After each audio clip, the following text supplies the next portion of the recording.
Сега отиваме във Видин, където е Росен Цветков. Той за пореден път откри и попада на следи именно на изборни търговци. Как дилърите на гласове се преквалифицираха в каналджии и как се случи поредния арест пред камерата на BTV. Росене, здравей! Здравей, Тони!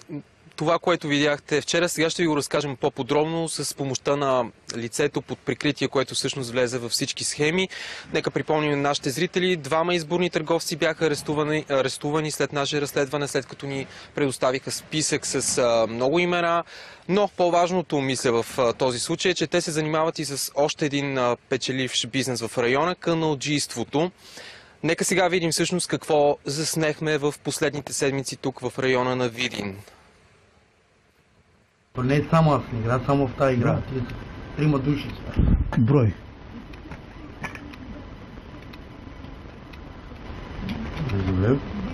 Колко са? 6. В 4 сутринта уговорката се изпълнява безупречно. Единият каналджия взима нашия човек от кула.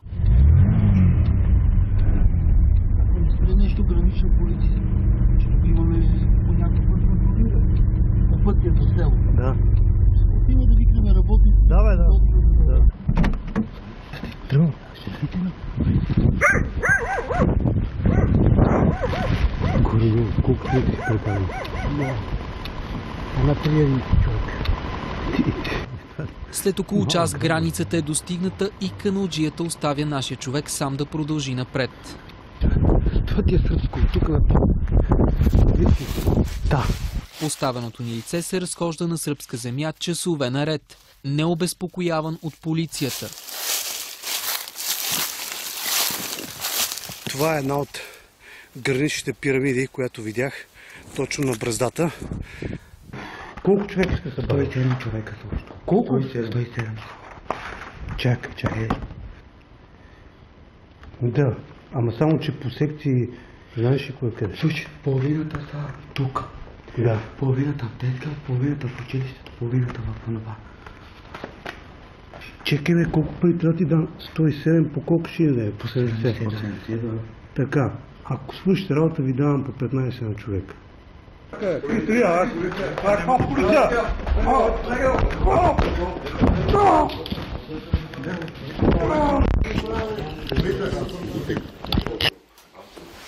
Колко гласа събрахте?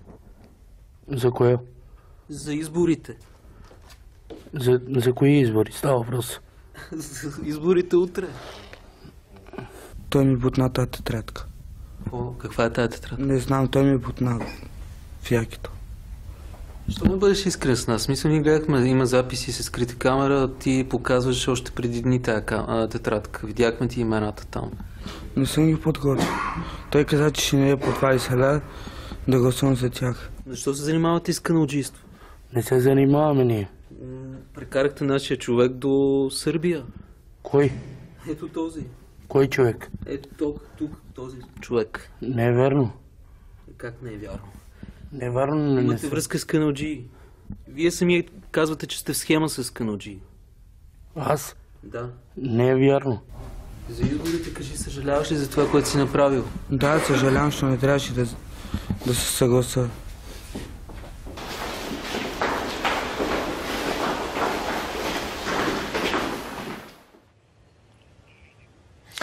И така, както видяхте, наше лице премина абсолютно спокойно през границата, стигна до Сърбия само срещу 600 лева с помощта на няколко каналджии.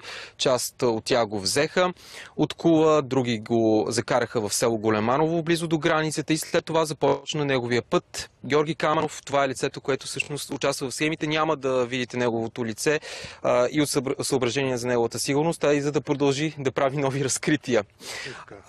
Георги, какво остана така невидяно от скритите камери? Това, което не се видя, е, че това са едни хора, които имат перфектна организация. Просто това, според мен, за тях е почти ежедневие. Перфектно организирани, както казах преди малко, на всеки половин час те си комуникираха по телефона, казаха точно местонахождение, къде се намират, за да са сигурни в по-нататъчното преминаване по трасето. Другото, което ми направи впечатление от разказа на водача, който беше с мен, е, че е доста доходоносно това нещо, което те правят. Докарват си добри доходи. Той разказа, че е купил 3 огромни къщи за децата си. Другото, което направи впечатление, той каза, че е въоръжен и при най-малкия проблем, ако направя, няма да се поколебае да бъде разстрелян. Дори когато той се спъна и му помогна да се изправи, напипах и убедих се, че той е напълно въоръжен. Това е доста сложен терен, видях го и от скритите камери, доста трудно е, може би часове наред вървяхте. Как го премина това и всъщност нелегалните имигранти според теб как се справят в такава ситуация? Наистина терена е изключително труден. Това е гориста планинска местност. Дори човек с добра физическа подготовка като мен изпитаха големи затруднения. Контузих се по този път. Аз също се питам как успяват тези хора да преминават, тъй като той ми разказа, че има случаи, в които доста често има и малки деца с тях, които се превеждат по този път. Споменава, че дори някои от тях не издържат този път и се налага да бъдат погребвани в гората и да продължава групата напред. Полицията къде беше през цялото това време? Чухме едни предупреждения, нали, ако ни срещне гранична полиция, да кажем, отиваме да вземем работници от село. Явно има такива кодови думи. Какво стана? Видя ли някъде полицай? През целият този маршрут, който беше от няколко километра, никъде не видях полиция. Нито от българска страна, нито от сръбска страна, на която преминах. Необезпокоявано навлязах навътре, може би на около 2 км на сръбска територия, след което обратно минах по същия път, отново прекусих границата. Няма полиция. Колко голяма според теб е тази схема, защото със сигурност това не са единствените каналджии в района, знаем, това е доходоносен бизнес. Какво ти разказаха, колко човека са в схемата? Конкретно в тази схема са 3.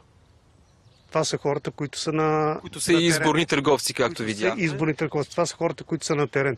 Предполагам, че за тях стоят и други хора на по-високо ниво. Това са каналите в района. Ние ви показахме един, има още няколко, разбира се, които се използват от каналджиите тук. Видяхте ги. Те се занимават с абсолютно всичко, от което могат да спечелят много пари. Правят списъци с гласове за изборите. През свободното си време прекарват, както видяхте нашия човек, и нелегални мигранти, предполагаме, през границата, така че доста престъпления се смесват тук по необичаен начин в района. Важно е да кажем, че каналджиите, всъщност двама от каналджиите, особено активните, единия, който караше с кола нашия човек и другия, който го съпроводи до границата, все още са на свобода и поне до вчера нямаше абсолютно никакъв интерес от страна на полицията към тях. Надяваме се това, разбира се, да се промени. Благодарим на Росен Цветков. Мултифункционални са наистина, така излиза, Росене, от твоя разказ. Пореден уникален разказ за търговията на гласове на Росен Цветков покрай изборите. Виждате, че поредните арести отново се случиха пред камерите на BTV.